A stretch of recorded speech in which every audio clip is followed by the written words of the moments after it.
noches. En los últimos días el gobierno parece haber endurecido su política contra los piquetes y eso sucedió durante la huelga del jueves pasado, cuando reprimió los cortes de las autopistas. Volvió a suceder ayer cuando no permitió que se levantara una carpa blanca frente a la plaza, frente al Congreso, en la plaza del Congreso. Estos temas, si hay realmente un cambio de política, si hay realmente una decisión definitiva de enfrentar lo que es una práctica permanente y común ya en la Argentina de los piquetes, sobre todo en la capital federal. Vamos a hablar con la ministra de Seguridad, Patricia Bullrich, que ya está en el estudio. En los últimos días, de todos modos, han pasado muchas cosas, desde la marcha, digamos, por la democracia del 1 de abril hasta la huelga general del jueves pasado, los cambios que se han producido en el discurso, por lo menos, y también en las políticas del gobierno. Y de estos temas vamos a hablar con dos analistas prestigiosos, Fernando Iglesias y Marcos Novaro, después. Todo esto después de los auspicios.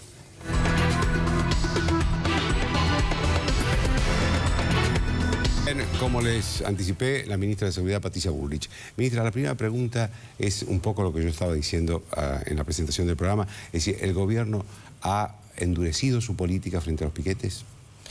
Bueno, lo que hemos planteado es poder plantear en la Argentina una cultura de la legalidad. Que hay una ley, que esta ley tiene que ser cumplida, que esto, por supuesto, significa que hay derechos que están en pugna y nosotros creemos que hay en muchísimas situaciones, como pasó el otro día en el paro general, donde había un paro general a 14 meses del gobierno, dirigentes sindicales apretando a trabajadores que si iban al paro les iban a dar vuelta a los autos, y muchas escenas más sí, a lo largo. Dijo Viviani, ¿no? Sí, eso lo dijo Viviani, pero después muchas escenas más a lo largo y a lo ancho del país de gente con esas prácticas políticas. Y sobre este paro general, el intento del bloqueo, ¿no? Porque esto eran directamente bloqueos.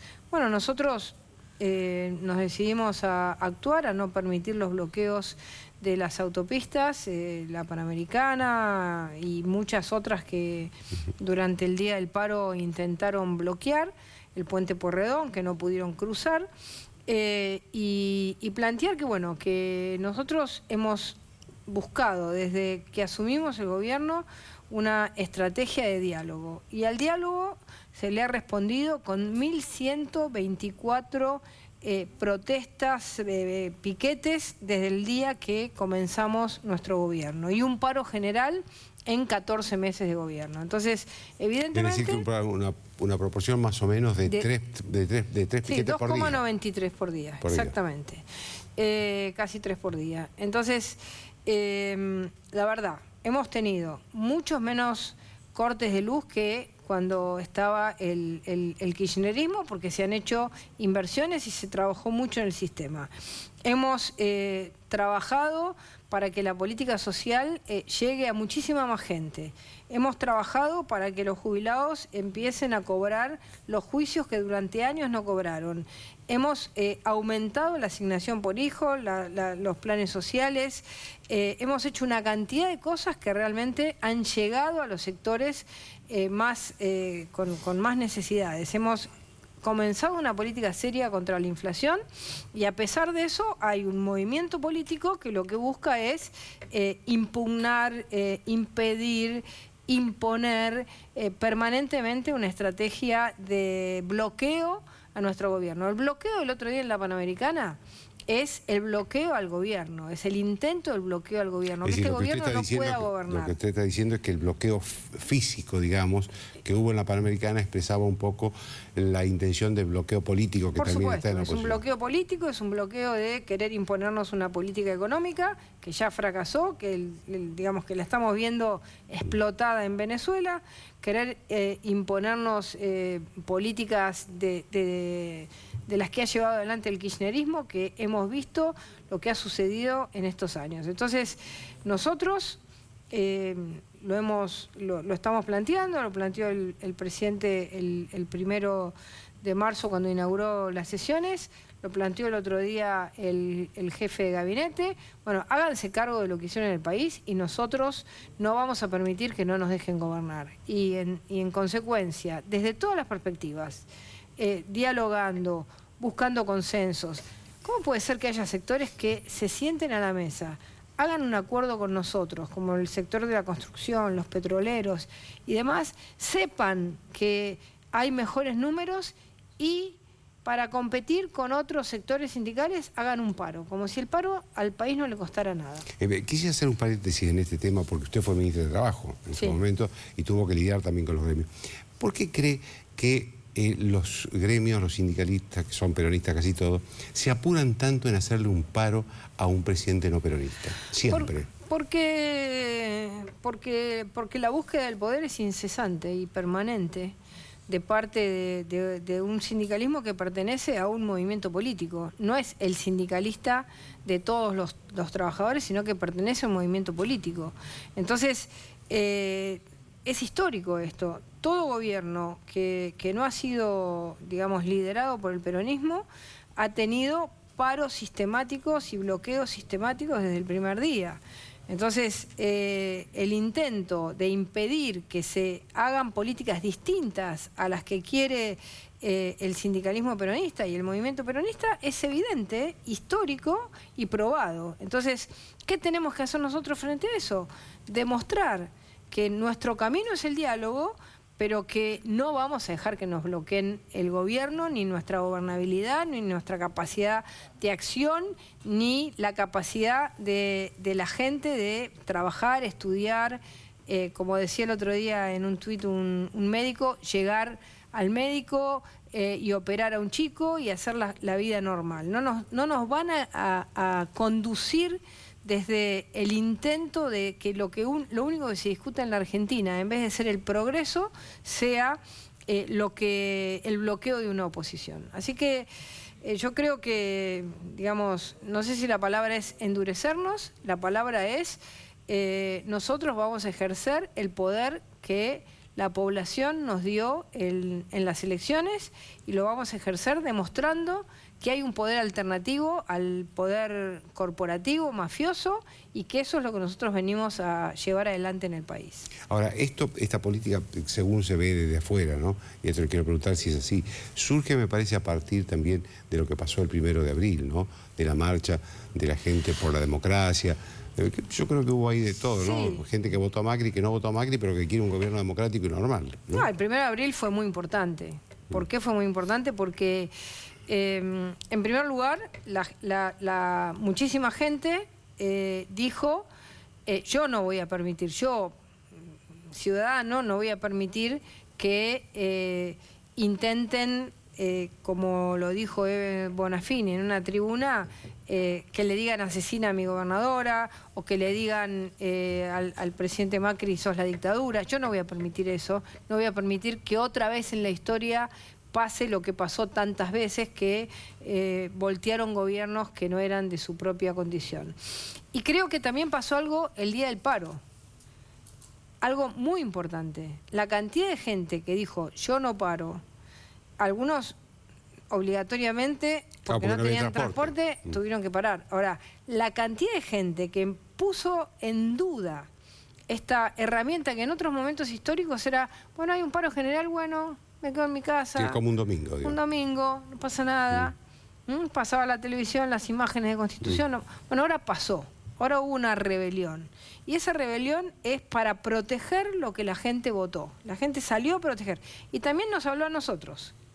Porque también les dijo a los opositores, bloqueadores, no vamos a permitir que bloqueen al gobierno, y a nosotros nos dijo, jueguen.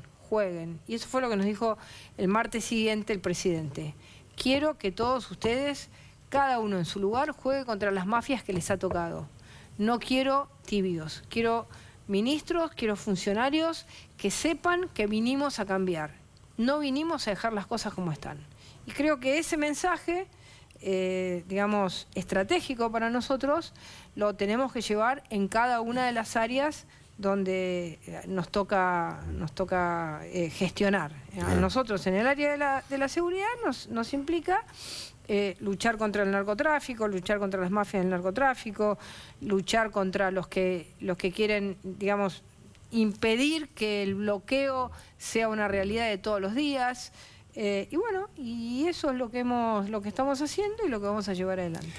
Hay un sector de los piqueteros que provoca mucho temor y que son estos que aparecen con la cara tapada y con un garrote en la mano, ¿no? Que además no tienen contacto, no tienen negociación con el gobierno. ¿Quiénes son esa gente? Bueno, nosotros también estamos llevando adelante una estrategia que es llevar a la justicia a todas las personas que le pegan, como el otro día, a un gendarme. El Ministerio de Seguridad se está presentando como querellante y no, en la medida, cada corte y cada bloqueo, cada piquete es distinto, pero nosotros creemos que en una sociedad democrática no se pueden permitir ni esos garrotes, palos que tienen, ni se pueden permitir las caras tapadas. Eso es lo que nosotros creemos. ¿Y la justicia qué dice hasta ahora? Está respondiendo. Al principio había como un acostumbramiento, tanto de las mismas fuerzas de seguridad como de la justicia, de decir, bueno, dejemos que hagan. Ahora nosotros estamos hablando uno por uno con todos los jueces para que el país no se pare todos los días. Porque el otro día vivimos lo que vivimos acá en la Panamericana, pero también nos habló el juez de Neuquén, Villanueva, diciendo que habíamos logrado que no se corte el puente de Neuquén-Chipoleti, y así en muchos lugares del país. No es solamente acá. Tenemos pozos petroleros que hace 6 años están cerrados por piquetes y que estamos tomando la decisión de que eso se termine. No podemos convivir. ¿Y dónde están esos pozos petroleros? En el sur del país, en Neuquén. Tenemos en Caleta Olivia, que hablamos permanentemente con la jueza federal, Yáñez, tenemos intentos de corte de la ruta todos los días. Entonces, hay lugares del país que se convirtieron en tierra de nadie. Y nosotros necesitamos un país donde la ley sea un árbitro de todos. Si alguien quiere manifestar, puede ir, decir, bueno, quiero hacer esta manifestación, quiero ir al Ministerio de Desarrollo Social. Bueno, no necesita cortar ni la calle, ni necesita taparse la cara, ni necesita cortar el metrobús, lo puede hacer de otra manera. Entonces, nosotros vamos a construir esta cultura de la ley como uno de los puntos fundamentales que tenemos que llevar adelante en este cambio que queremos. Claro, ministra, pero usted está planteando una cuestión de fondo, que es de quién es el espacio público. Y eso me parece que desde hace ya mínimo 15 años y máximo 20, está en discusión en la Argentina, porque digamos cualquiera se apropia del espacio público, ¿no? Bueno, pero yo creo que de distinta manera y en muchas circunstancias esto está comenzando a cambiar. En Mendoza los fiscales actúan contra cualquier invasión del espacio público y quizás nos enteramos poco acá. El jefe de gobierno liberó el espacio público en Once, en la calle Avellaneda, y cuando el día de ayer quisieron montar una carpa en un lugar que no estaba autorizada, con estructuras que además no dijeron que eran una carpa, de acuerdo a lo que me cuenta la Ciudad de Buenos Aires, dijo, no lo voy a permitir. Entonces, y esto está empezando. Hay muchos gobernadores que vivieron bajo el yugo del kirchnerismo que están empezando a recibir de su propia comunidad que también ellos ejerzan una legalidad en sus propios territorios. Entonces creo que esto va a empezar a darse no solamente en la Ciudad de Buenos Aires, sino también en otros lados, en muchas provincias, como empezó Gerardo Morales, que tenía una provincia tomada, era una provincia dominada por un poder paraestatal. Entonces creo que, y uno hoy va a Jujuy y la gente respira libertad. Entonces que nosotros podamos construir un ambiente de libertad, un ambiente de convivencia. Ahora nos dicen, ustedes quieren convivir pero salen con las fuerzas de seguridad. No, si el que quiere manifestar vendría al lugar a dialogar, a sentarse en una mesa. Nosotros siempre vamos a tener una mesa abierta para el que quiera hablar. Siempre vamos a tener una mesa abierta. Y ese es un principio que nuestro presidente nos lo dice siempre. Yo tengo una mesa abierta para dialogar siempre. Y creo que siempre hay posibilidades de encontrar un medio término, siempre. Ahora, esto también significa que no solamente nosotros digamos que queremos cambiar cosas, sino que aquellos que hace años en la Argentina hacen sistemáticamente lo mismo, también empiecen a cambiar. ¿Por ejemplo? Bueno, los grupos piqueteros, los sindicatos, los empresarios. Nosotros arrancamos nuestro gobierno con empresarios que decían qué bien, que ganó Macri, y lo primero que hicieron fueron aumentar los precios cuando nosotros cambiamos, fuimos a un solo dólar, que era lo que todos pedían. Y tuvimos discusiones fuertes. Entonces cada uno tiene que dejar de pensar solamente en su propio interés y construir un interés entre todos. Y nosotros vamos a ayudar desde el Ministerio de Seguridad a un orden democrático.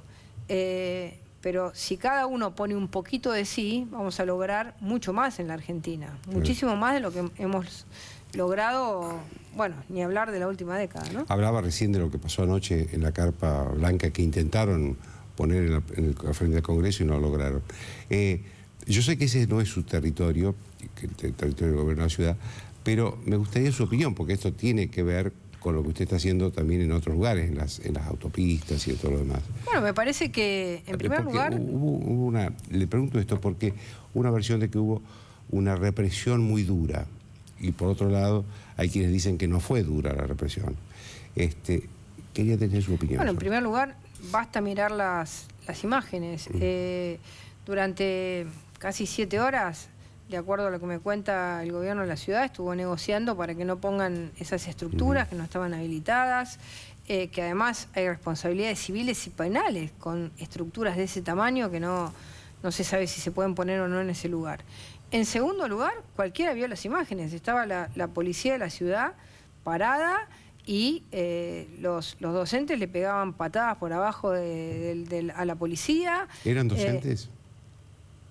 Yo no he hecho una investigación del tema, ni me corresponde. Será el gobierno de la Ciudad de Buenos Aires el que tenga que dar esa explicación de acuerdo a lo que ha visto en esa movilización. Ahora,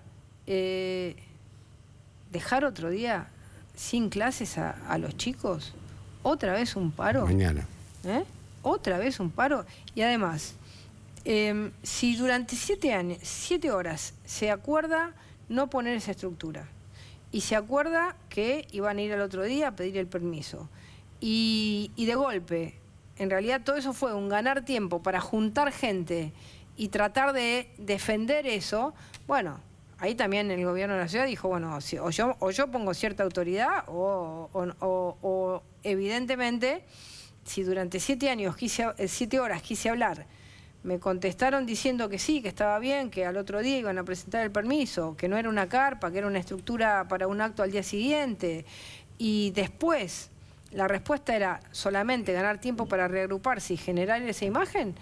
Bueno, creo que el gobierno de la ciudad actuó con autoridad, dijo el espacio público se defiende de esta manera, no vamos a dejar que el espacio público sea, digamos, manipulado políticamente como se quiso manipular, y eso dio la excusa para otro día de paro. No, otro día. Por eso los chicos parece que siempre siempre ganan, digamos, o lograban poner la carpa blanca, que no lo lograron, pero como no lograron poner la carpa blanca, entonces hacen un paro. Bueno, vamos a ver cuánta gente para. Vamos a ver cuánta gente va a parar, vamos a ver cuántos docentes aceptan esta realidad, cuántos docentes van mañana a las aulas. A mí me parece que las cosas están cambiando, que no hay conducciones sindicales que tengan verticalmente atados a sus sindicatos, tienen que utilizar la presión o la extorsión o decirle te voy a dar vuelta el auto o te quemo la estación de servicio. Así que a mí me parece que hay muchas cosas que están cambiando y nosotros estamos empujando ese cambio. Y Cambiemos está en ese camino fuerte y no nos vamos a dejar doblegar por los que quieren volver al pasado que ya vivimos. Así que es un desafío. Ya que hablamos de Cambiemos, quiero preguntarle una reunión que hubo el fin de semana de su partido, Unión por la Libertad, sí. San Nicolás creo que sí. Fue la reunión, donde se planteó, usted creo que planteó la necesidad de mayores espacios para su partido. ¿Esto significa que está pidiendo cargos nuevos, más cargos electivos en octubre? No, la verdad que Unión por la Libertad es como nosotros decimos, una buena parte de Cambiemos. Y nosotros ayer era una reunión de jóvenes, había 150 jóvenes de todo el país. El más grande tenía 25 años, muy chicos, todos comprometidos. Y lo que nosotros queremos es que este cambio tenga soporte de nuestro partido. Es un soporte fundamental de Cambiemos. No hablamos de cargos, queremos espacio en el sentido de más gente timbreando, más gente acompañando al gobierno, más gente defendiendo este cambio, más gente comprometida, porque nuestro partido es un partido de lucha en este sentido. Estamos muy comprometidos con este cambio y eso fue lo que le transmití ayer a los jóvenes. Y independientemente de que yo se los hubiera transmitido, es lo que ellos transmitían. No vamos a dejar que vamos a construir este gobierno y este cambio a fondo. Eso fue lo que se discutió. Ahora, yo escucho a algunos aliados de PRO en Cambiemos que dicen que PRO no deja muchos espacios de gobierno para los otros partidos, ni tampoco en las listas. No, nosotros veo que no está en su espíritu eso. No, nosotros creemos que, que en este momento tenemos, nosotros como nuestro partido tiene muchas obligaciones, tiene muchos dirigentes que están en funciones, estamos al revés, hay muchas veces que salimos a buscar especialistas en temas muy específicos al mundo privado porque no los tenemos. Entonces, nosotros no nos quejamos de eso, al revés. Nosotros queremos ser un motor de un Cambiemos que no se amilane, que no se achique, que no, digamos, empecemos solamente a discutir para adentro, sino que discutamos poniéndonos todos juntos y discutiendo y llevando adelante una gestión de cambio. Y eso es lo que nuestro partido quiere ser, como una especie de motor de decir, no hagamos fuego, amigo, no nos peleemos entre nosotros porque tenemos un adversario que tiene claro que lo que quiere es volver al poder y volver a un poder que ya ejerció de manera brutal contra la prensa, que ejerció de manera brutal contra todo aquel que pensaba distinto. Así que tenemos una obligación con la sociedad. Y esa obligación es que Cambiemos, transforme la cultura democrática de la Argentina y la transforme en algo que venga a quedarse. Y nuestro partido quiere ser como el gran impulsor de ese cambio. Le agradezco mucho, ministra. Muchas gracias. Una pausa.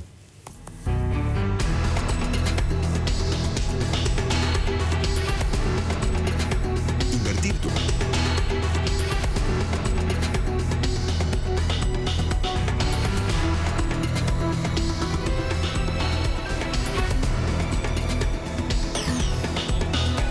Bien, y aquí están dos intelectuales prestigiosos que ustedes conocen, Fernando Iglesias, Marcos Novaro, Fernando Iglesias, para hablar de todas estas cosas que en alguna medida también lo repasamos recién con la ministra Patricia Bullrich. Yo la primera pregunta que les quería hacer es pedirles una reflexión, más que preguntas, pedirles una reflexión sobre todas estas cosas importantes que han pasado en los últimos días, el 1 de abril, la huelga, el cambio de actitud del gobierno frente a los piquetes, el conflicto docente, todas estas cosas que realmente para mí son cosas que están cambiando sustancialmente el panorama político del país, ¿no?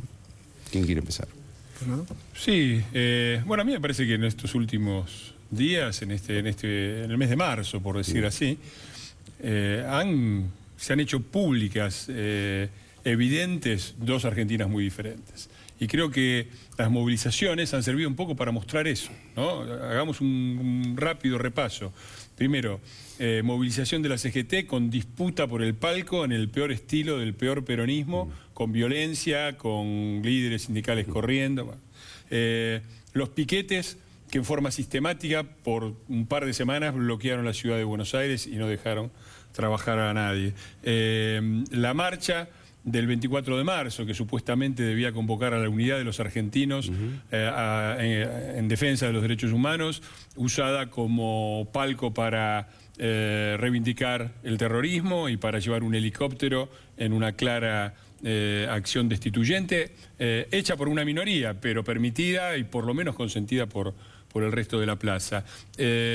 La huelga con todas sus variantes, la huelga obligada por el transporte público, pero además por los piquetes de una izquierda que jugó, como juega habitualmente, como fuerza de choque de la burocracia sindical peronista que dice detestar y que mató muchos de sus militantes.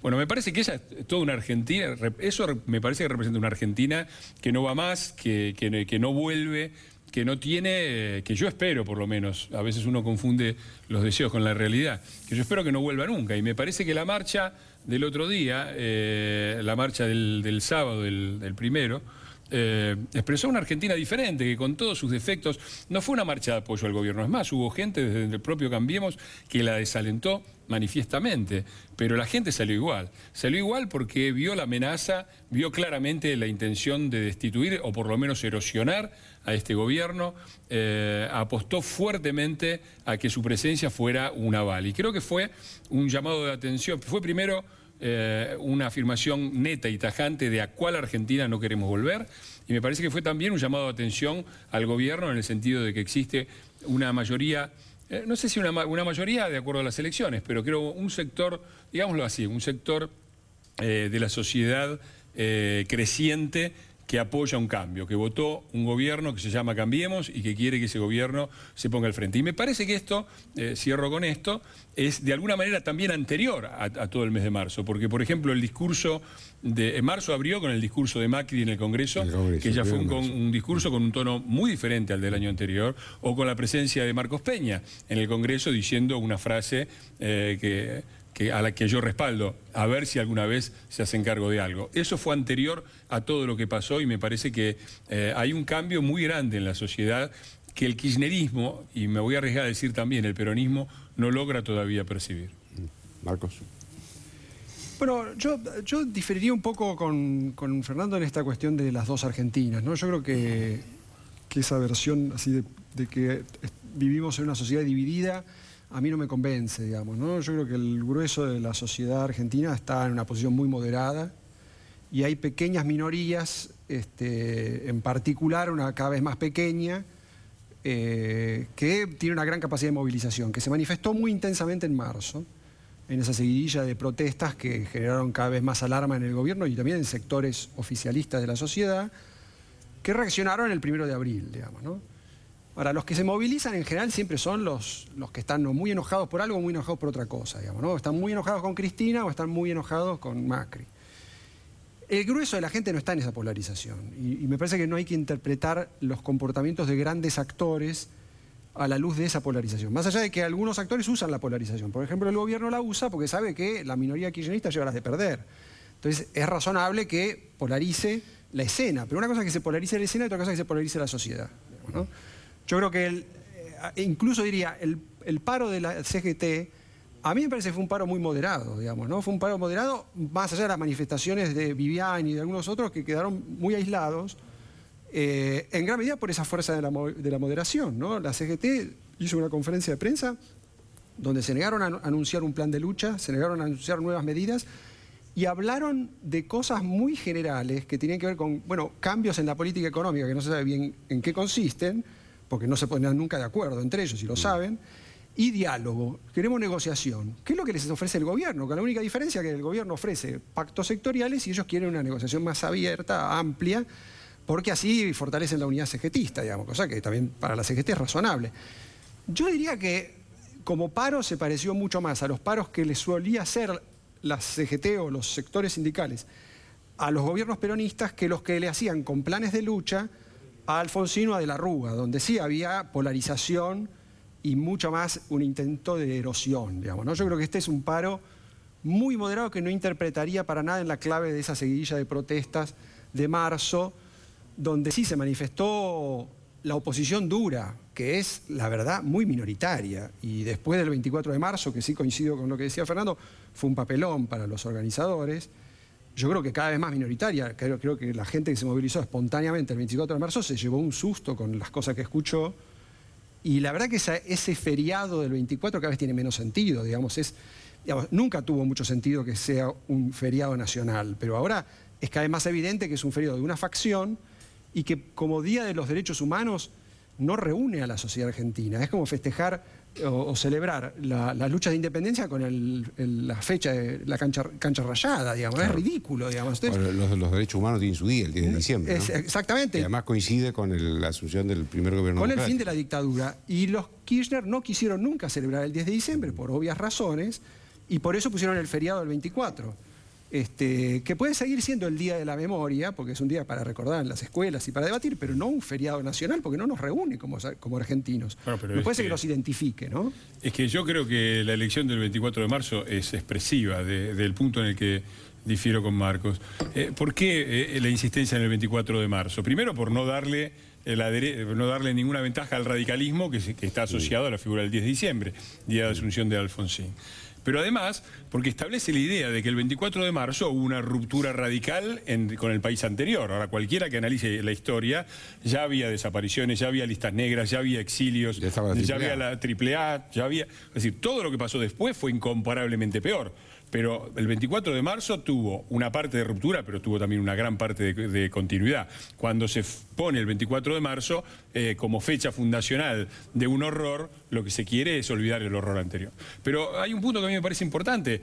Yo viví mucho tiempo en el exterior y vos también. Yo creo que la polarización está en toda la sociedad argentina. Por supuesto, no abarca las movilizaciones, nunca movilizan a 40 millones de habitantes, pero creo que hay pocos países donde la discusión política es tan fuerte, tan áspera y tan ácida como hoy en la Argentina. Y eso a mí me parece que expresa una polaridad muy clara entre un país que tiene confianza en sí mismo, que mira al futuro, que cree que se puede salir a un país diferente, y un país frustrado, a la defensiva, que quiere perpetuar el fracaso de los últimos años.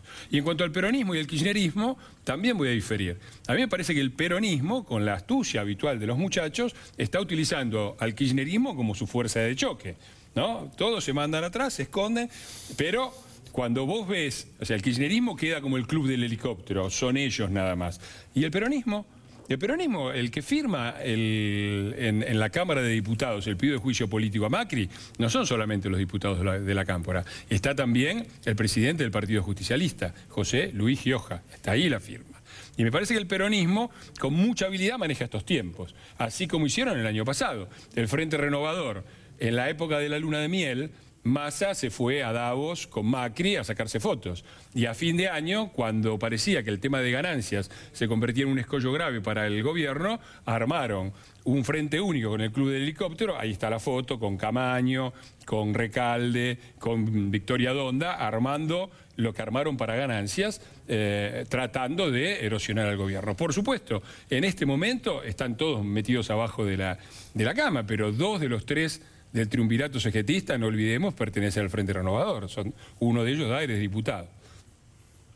A ver, ¿polarización sí o no? Es un debate que lleva años. Digamos, sí, claro. Porque, a ver, lo que acá debería respaldar la hipótesis de cualquiera de ustedes son encuestas que no tenemos en este momento. Pero sí hay datos, por ejemplo, que a los gobernadores peronistas que lo eligió la sociedad de sus provincias, le piden que se lleve bien con el gobierno de Macri. Este es un dato que, digamos, habla de que la sociedad, por lo menos en el interior, no está tan polarizada, ¿no? Yo creo que, con respecto a lo que decías vos recién, hay un punto en que sí me parece que hay que estar atentos, que es si el peronismo, que se presenta como razonable, saca provecho de esa oposición más desleal, digamos, ¿no? Entonces, no es que abiertamente la fomenta, pero indirectamente se beneficia de ella. Yo no creo que esté pasando eso, digamos, ¿no? No digo que el peronismo actual esté curado de espanto, digamos, hayan aprendido la lección y digan, no, con el kirchnerismo no vamos a ir a ningún lado. Hicimos autocrítica y estuvo mal haber acompañado 12 años a esta gente que hubiera destruido la República si podía, digamos. Eso no creo que esté garantizado, pero sí me parece que están forzados por las circunstancias. Y me parece que hay que valorar esa disposición que tienen el peronismo, más allá de que no sea muy consecuente, porque es cierto que uno tiene la tentación de decirle, bueno, pero vos avalaste mucho tiempo, o sea, alguna responsabilidad tenés, y ahora a veces dejás pasar, te callás la boca. Por ejemplo, cuando muchos, para seguir el argumento tuyo sobre los gobernadores, cuando los sindicatos docentes de la provincia de Buenos Aires reclaman paritarias nacionales y CETERA y demás se prenden ese reclamo, los gobernadores que han firmado con el gobierno nacional que no va a haber paritaria nacional, algunos lo dicen públicamente, pero muchos se callan la boca, dejan hacer a los gremios. Entonces ahí están siendo un juego ambiguo y el gobierno nacional y la sociedad debería reclamárselos. Si ustedes firmaron algo, defiéndanlo en público, ¿no? O sea, no es muy leal que acompañen al gobierno, pero después se callen la boca frente a otros sectores del peronismo que se hacen el juego duro, digamos, ¿no? Entonces, esto del peronismo bueno y el peronismo malo, o el policía bueno y el policía malo, lo han hecho en el pasado. Recordemos lo que hacía el juego, lo hacían los renovadores y Gualdini, ¿no? Yo no creo que estemos en la misma situación y me parece que ellos se dan cuenta de que no pueden hacerlo. Y yo valoraría eso porque me parece que la Argentina, para completar el argumento, que después podemos seguir debatiéndolo o no, pero me parece que la Argentina del cambio no se va a construir solamente con los que están seguros de que quieren cambio. Se va a construir también con toda la gente que duda, que tiene miedo, que no sabe si va a perder con el cambio. Y esa gente yo no la llamaría la Argentina del fracaso. No. Si no, estamos mal, digamos, ¿no? No. A ver, yo lo que estoy diciendo es eso. La Argentina del cambio es la Argentina de una república democrática. Y una república democrática, por definición, incluye a todos. Ahora, hay fuerzas económicas y fuerzas políticas que claramente son las que encabezaron el fracaso de la Argentina. En el tramo político, claramente, el Partido Justicialista en todas sus vertientes. Club del Helicóptero, Partido Justicialista, Frente Reciclador, todos participaron activamente y culpablemente de la Argentina del fracaso. Gobernaron 24 de 27 años y dejaron el país a la miseria en un momento de extraordinarias oportunidades internacionales.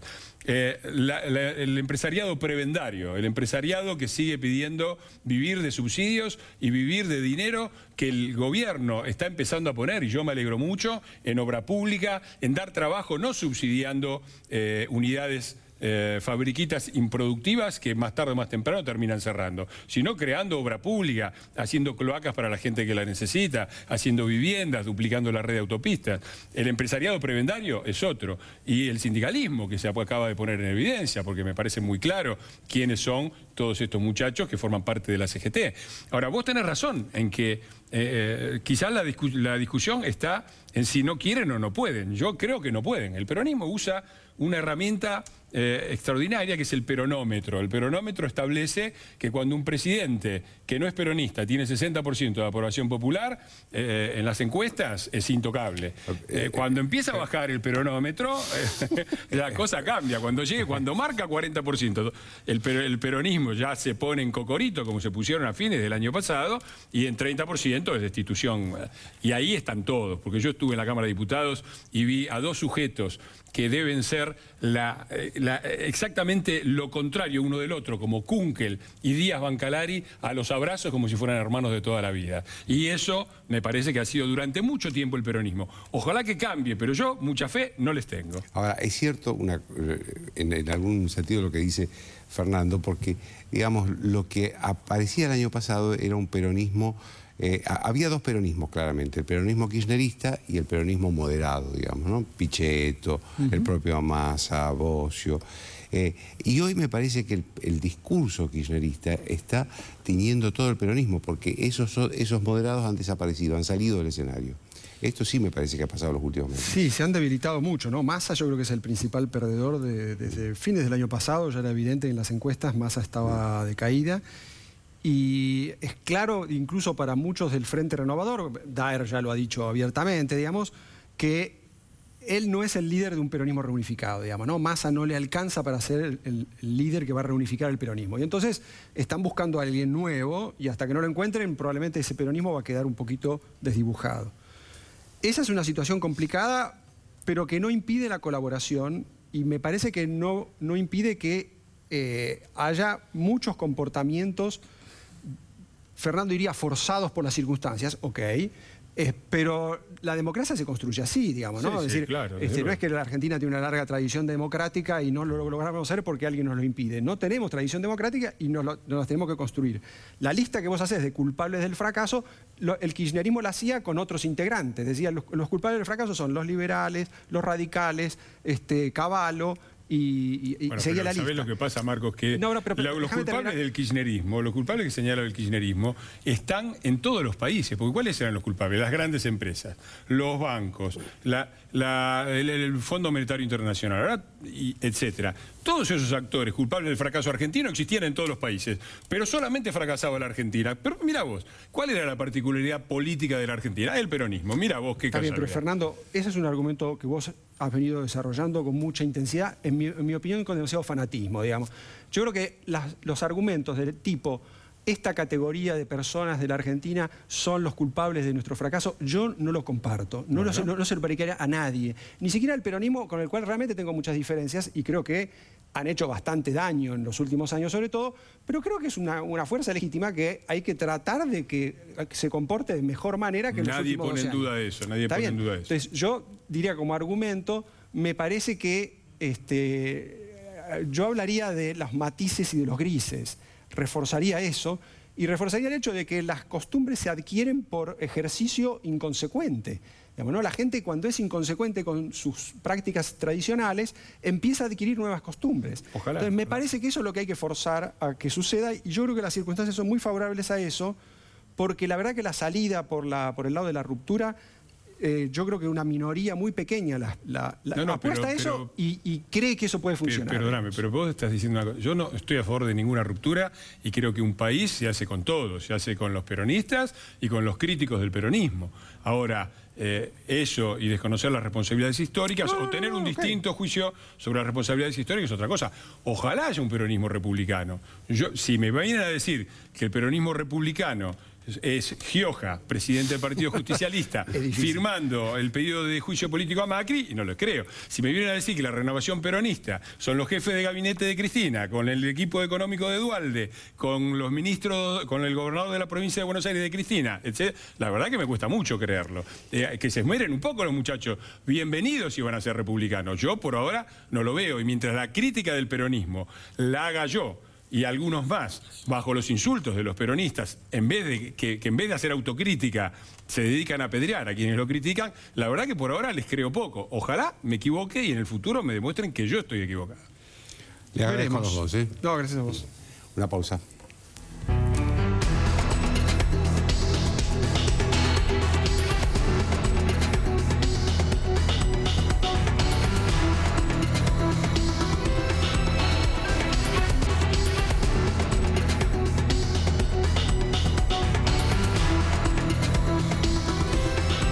Es evidente como conclusión de todo lo que hemos escuchado esta noche que hay un cambio de actitud en el gobierno. Lo hemos escuchado en la ministra, Patricia Bullrich, en los analistas que hablaban de ese cambio. Y yo creo que no se puede explicar ese cambio sin el 1 de abril. Es decir, es el 1 de abril cuando salió la gente a la calle a defender un orden democrático, porque yo creo que esa marcha no era todo de macristas, ni siquiera muchos de ellos habían votado a Macri.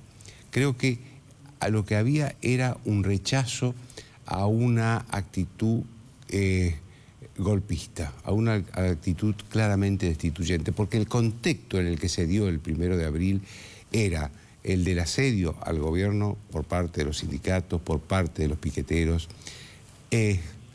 Después de la manifestación del 24 de marzo, en la que apareció un helicóptero como símbolo del destino de Macri. Es decir, lo que se quería era que Macri se fuera en helicóptero, es decir, mal y cuanto antes.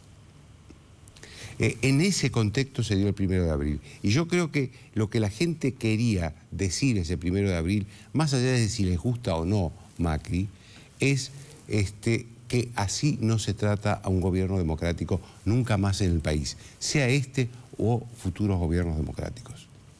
Y me parece que eso le dio al gobierno la sensación de que había un país que estaba respaldándolo. Porque hasta ese momento no se entendía la actitud del gobierno. Era un gobierno que recibía permanentemente golpes de parte de la oposición y no reaccionaba.